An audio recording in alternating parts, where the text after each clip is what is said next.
بسم اللہ الرحمن الرحیم۔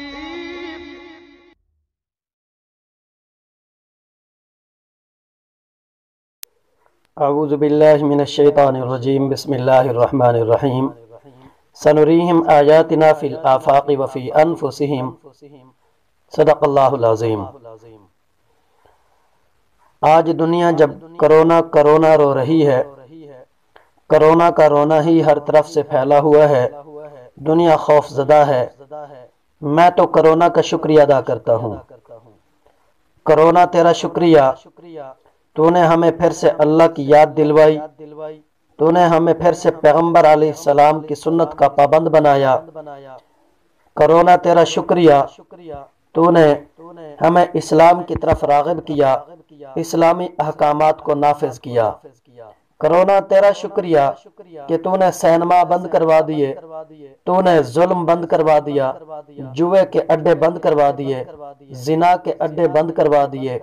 کرونا تیرا شکریہ، تو نے بے حیائی اور فحاشی کے اڈے بند کروا دیے۔ کرونا تیرا شکریہ، پھر سے اللہ کا خوف طاری کر دیا۔ یہ تمام کام ہمارے ذمہ تھے، واعظین، خطباء، علماء، ائمہ مساجد کے ذمہ تھے، ہر مسلمان کے ذمہ تھے، لیکن مسلمانوں نے اللہ کے حکم کو چھوڑا تو اللہ نے کرونا بھیج دیا۔ کرونا نے آ کر ساری دنیا کو اللہ کا خوف بھی دلایا، اللہ کے احکامات بھی نافذ کروا دیے۔ اور کرونا تیرا شکریہ، تو نے کتنے احکامات لاگو کروا دیے۔ اللہ کا حکم تھا، پیغمبر علیہ السلام کی سنت تھی کہ عورتیں گھروں میں بیٹھیں، اللہ کا حکم تھا وَقَرْنَ فِي بُيُوتِكُنَّ وَلَا تَبَرَّجْنَ تَبَرُّجَ الْجَاهِلِيَّةِ کہ عورتیں گھروں میں بیٹھیں۔ کرونا تیرا شکریہ، تو نے یہ حکم نافذ کروا دیا، آج عورتیں گھر میں بیٹھی ہیں۔ کرونا تیرا شکریہ، تو نے پردہ کروا دیا، اللہ کا حکم تھا یدنین علیہن من جلابیبہن کہ وہ چادر اوڑھ کے نکلیں، منہ چھپا کے نکلیں۔ آج عورتوں کو دیکھ لیں، منہ چھپانے کو لازم کر رہی ہیں اور پردے کو اچھا سمجھ رہی ہیں، پردہ کر رہی ہیں، منہ ڈھانپ رہی ہیں۔ کرونا تیرا شکریہ، تو نے لوگوں میں اللہ کا خوف پیدا کر دیا۔ یہ اللہ کا حکم تھا یا ایھا الناس اتقوا ربکم، اے لوگو خدا کا خوف کرو۔ لوگ اس بات کو بھول چکے تھے، لیکن کرونا تیرا شکریہ، تو نے پھر سے لوگوں میں خدا کا خوف پیدا کر دیا۔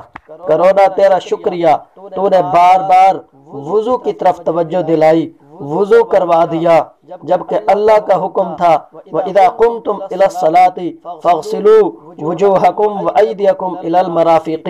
کرونا تیرا شکریہ، تو نے لوگوں کو شعور بخش دیا کہ لوگوں بار بار ہاتھ دھوو، بار بار منہ دھوو، بار بار اپنی صفائی کرو۔ کرونا تیرا شکریہ، کھانے سے پہلے ہاتھ دھونا اللہ کا حکم، پیغمبر علیہ السلام کی سنت تھی، لوگ اس بات کو بھول چکے تھے۔ کرونا تیرا شکریہ، تو نے پھر سے یہ سنت زندہ کروا دی۔ اور گھروں میں بیٹھ کر بیوی بچوں کے حال احوال پوچھنا، ان کا خیال کرنا، ان کی تربیت کرنا، یہ اللہ کا حکم، پیغمبر علیہ السلام کی سنت تھی، لوگ اس کو بھول چکے تھے۔ کرونا تیرا شکریہ، تو نے لوگوں کو گھر بیٹھنے کا موقع فراہم کر دیا تاکہ بیوی بچوں کی حالت معلوم کر سکیں۔ کرونا تیرا شکریہ، تو نے صفائی ستھرائی کی طرف لوگوں کو توجہ دلائی۔ اور کرونا تیرا شکریہ، غرارہ کرنا، کلی کرنا اللہ کا حکم تھا، پیغمبر علیہ السلام کی سنت تھی، لوگ اس بات کو بھول چکے تھے اور تو نے اس کو بھی نافذ کروا دیا۔ اور اس وقت کو بھی ذرا ہم یاد رکھیں جب اذانوں پر پابندی لگائی جا رہی تھی، اذانوں کے سپیکر ہٹائے جا رہے تھے، اور آج ہر طرف سے اذانیں ہی اذانیں ہیں، رات گئے تک اذانیں ہی اذانیں ہیں۔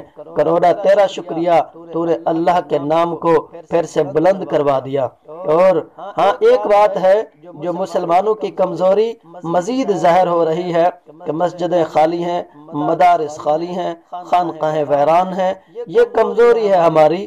ہمیں پختگی کے ساتھ جہاں ہم احتیاطی تدابیر گھروں میں بیٹھ کے کر رہے ہیں وہ مسجدوں میں بھی کر سکتے ہیں۔ ماسک مسجد میں بھی استعمال ہو سکتا ہے، مدرسے میں بھی استعمال ہو سکتا ہے۔ ایک دوسرے سے نہ ملنا گھروں میں جب ہو سکتا ہے تو مسجدوں میں بھی ہو سکتا ہے۔ سلام مصافحے کا چھوڑ دینا مسجدوں میں بھی ہو سکتا ہے، خانقاہوں میں بھی ہو سکتا ہے، مدرسے میں بھی ہو سکتا ہے۔ یہ احتیاطی تدابیر مدارس، مساجد اور خانقاہوں میں ہو سکتی تھی، لیکن مسلمانوں کی پھر سے کمزوری کہ وہ مسجدوں اور مدارس کو اور خانقاہوں کو خالی کر کے ایک طرف ہوتے جا رہے ہیں۔ اس لیے میری سب سے گزارش یہ ہے کہ سب اللہ کی طرف توجہ ہو کر، اللہ کی طرف متوجہ ہو کر، اللہ کا خوف کرتے ہوئے خدا تعالی کے سامنے توبہ طائب ہو جائیں۔ یا ایھا الذین آمنوا توبوا الی اللہ توبۃ نصوحا، اے مسلمانوں اللہ کے سامنے جھک جاؤ، اللہ کے سامنے توبہ کرو، پکی توبہ، اس طرح کی توبہ جس طرح کہ موسیٰ علیہ السلام کے امتی نے کی تھی۔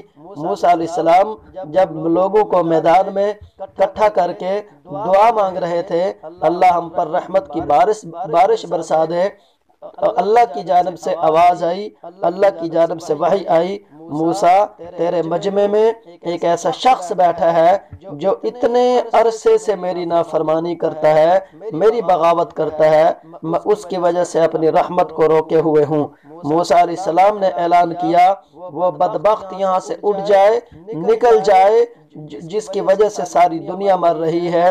چنانچہ جب اس نے یہ اعلان سنا، اس گناہگار شخص نے اعلان سنا، تو وہ دل ہی دل میں اللہ کے سامنے رونے لگ گیا، گڑ گڑانے لگ گیا، یا اللہ آج مجھے رسوائی اور ذلت سے بچا لے، میں آئندہ کبھی تیری نافرمانی نہیں کروں گا، اللہ تو اپنی رحمت برسا دے، مجھے یہاں سے اٹھنے پر مجبور نہ کر، مجھے ذلت اور رسوائی سے بچا، میں آج کے بعد تیری فرما برداری کروں گا، گناہ نہیں